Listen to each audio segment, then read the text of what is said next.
Veteran actress Poonam Dhillon 80 के दशक की टॉप एक्ट्रेसेस में से एक थी। लंबे बाल, बड़ी बड़ी आंखें और मोह लेने वाली मुस्कान की मालकिन पूनम ढिल्लन की खूबसूरती पर लाखों फिदा थे। पूनम ने साल 1977 में फेमिना मिस इंडिया यंग का खिताब जीता था और इसी के साथ वो रातों रात फेमस हो गई थी। इसके बाद पूनम ने कभी भी पीछे मुड़कर नहीं देखा। स्कूली दिनों से ही वो बॉलीवुड डेब्यू कर चुकी थी। इसके बाद उन्होंने अपनी शानदार एक्टिंग स्किल और खूबसूरती से हर दिल में अपनी जगह बना ली। पूनम काफी बोल्ड भी थी और उन्होंने उस दौर में स्विम सूट पहनकर खूब सुर्खियां बटोरी थी। पूनम अपनी पर्सनल लाइफ को लेकर भी काफी सुर्खियों में रही। एक्ट्रेस को जब ये पता चला कि उनके पति का किसी और से अफेयर था, तो उन्होंने पति को सबक सिखाने के लिए खुद एक्स्ट्रा मैरिटल अफेयर किया था। काला पत्थर और नूरी जैसी कई बेहतरीन फिल्मों में नजर आ चुकी पूनम ढिल्लन ने अपने फिल्मी करियर में 80 से ज्यादा फिल्में की है। एक्ट्रेस का जन्म 18 अप्रैल 1962 को कानपुर में हुआ था। बचपन से ही लोग उनकी खूबसूरती के दीवाने थे, जिसके चलते उन्हें स्कूल के दिनों में ही फिल्मों के ऑफर मिलने लगे। लेकिन एक्ट्रेस अपनी पढ़ाई पूरी करना चाहती थी। साल 1977 में महज 16 साल की उम्र में मिस इंडिया का खिताब जीतने वाली पूनम मॉडलिंग के जरिए हिंदी फिल्म इंडस्ट्री में आई। मिस इंडिया का खिताब जीतने के बाद उन पर यश चोपड़ा की नजर पड़ी। यश चोपड़ा ने उन्हें फिल्म त्रिशूल ऑफर की। पहले तो एक्ट्रेस ने पढ़ाई का हवाला देते हुए इनकार कर दिया, लेकिन बाद में लोगों के मनाने पर एक्ट्रेस राजी हो गई। फिल्म करने के लिए पूनम ने शर्त रखी कि वो गर्मी की छुट्टियों में ही शूटिंग करेंगी, जिससे कि उनकी पढ़ाई पर असर न हो। साल 1978 में पूनम की फिल्म त्रिशूल रिलीज हुई और सफल भी रही। इसमें उनके को स्टार सचिन पिलगांवकर थे।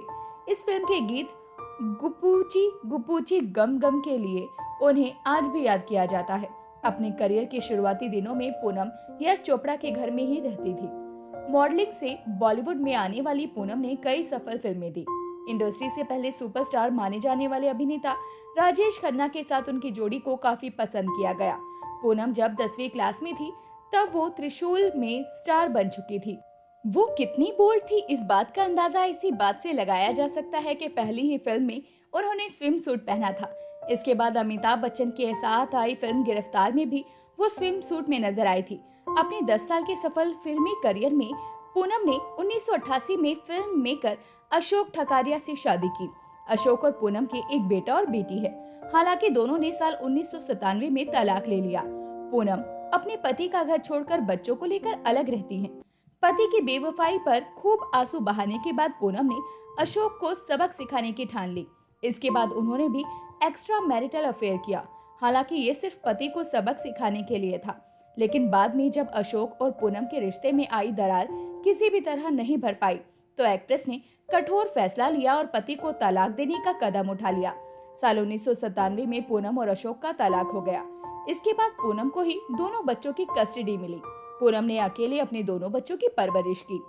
अशोक ठकेरिया जब बने हमसफर। इसके बाद प्रोड्यूसर डायरेक्टर उमेश मेहरा और उनकी पत्नी की तरफ से आयोजित होली पार्टी में पूनम की मुलाकात अशोक से हुई।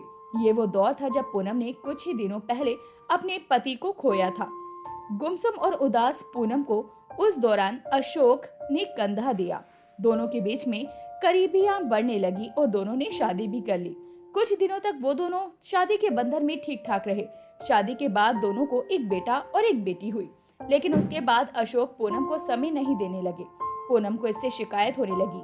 पति को सुधारने के लिए खेला था दांव। साल 1994 में पूनम को पता चला कि उनके पति अशोक का एक्स्ट्रा मैरिटल अफेयर है। इस खबर से पूनम टूट गई। पति को लाइन पर लाने के लिए उन्होंने एक दांव खेला, लेकिन ये दांव उन्हीं पर भारी पड़ गया।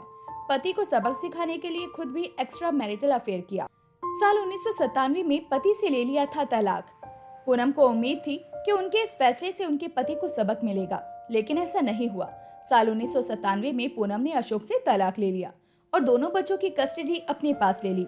पति से अलग होने के बाद पूनम अपनी निजी जिंदगी को संभालने की कोशिश करती रही और अपनी प्रोफेशनल लाइफ को भी बैलेंस करने में लगी रही। पूनम को कई बार राजनीति में आने का भी मौका मिला।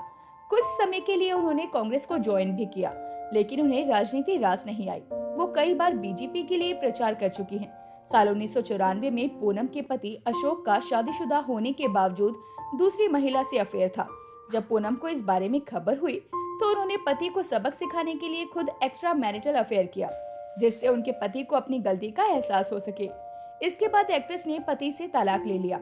एक्ट्रेस अपने करियर के शुरुआत में यश चोपड़ा के घर में रहा करती थी।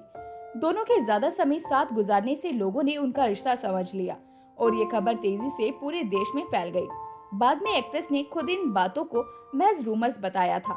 साल 1980 में एक फिल्म की शूटिंग के दौरान पूनम की मुलाकात राज सिप्पी से हुई। दोनों एक दूसरे को दिल दे बैठे, मगर राज पहले से शादीशुदा थे। पूनम इसके बाद राज से शादी करना चाहती थी। हालांकि डायरेक्टर अपने परिवार को छोड़ने को तैयार नहीं थे। बाद में पूनम ने राज से किनारा कर लिया। फिल्मों से दूर होने के बावजूद पूनम छोटे पर्दे पर लगातार सक्रिय रही। फिल्मों से ब्रेक लेकर उन्होंने थिएटर भी किया। पूनम बिग बॉस सीजन 3 की कंटेस्टेंट भी रह चुकी हैं, जहां वो सेकंड रनर अप रही थी। वे प्रभु देवा की फिल्म रमैया वस्ता मैया में भी नजर आई थी। छोटे पर्दे पर उनका शो एक नई पहचान भी काफी लोकप्रिय रहा। साथ ही वो एक सफल बिजनेस वुमेन भी हैं।